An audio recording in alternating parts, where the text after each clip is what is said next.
Recording studio Patna.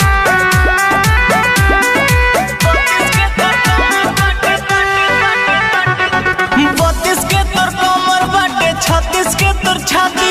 32 के तोर कमर बाटे 36 के तोर छाती करे जा 32 के तोर कमर बाटे 36 के तोर छाती 32 के तोर कमर बाटे 36 के तोर छाती गोर बदन गदरा हिल जवन देख के मन कर चाहती 32 के तोर कमर बाटे 36 के तोर छाती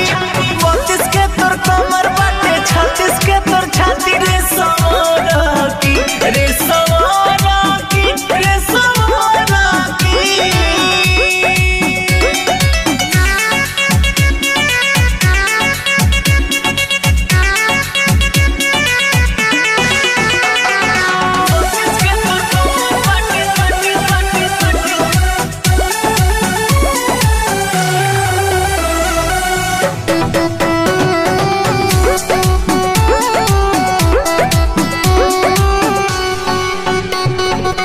काजल लगा के जब आवेलू बाजार में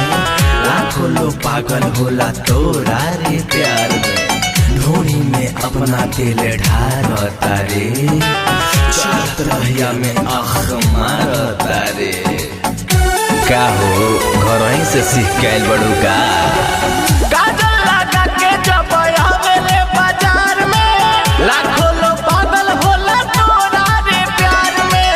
ढोरी में अपना तेल ढारता रे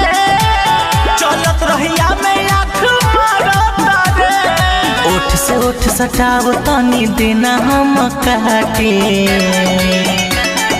32 के तोर कमर बाटे 36 के तोर छाती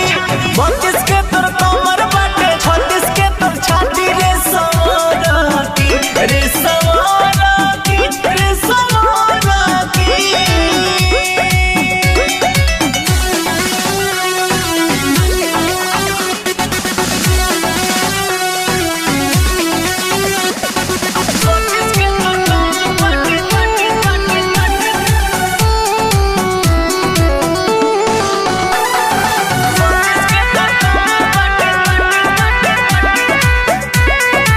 रिकॉर्डिंग स्टूडियो पटना।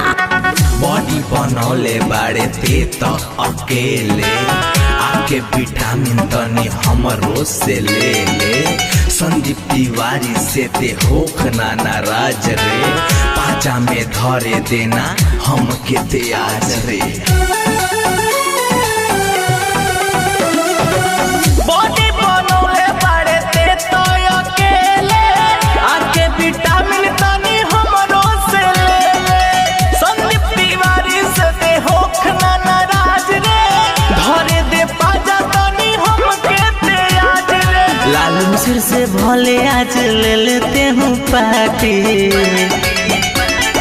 32 के तोर कमर लागे 36 के तोर छाती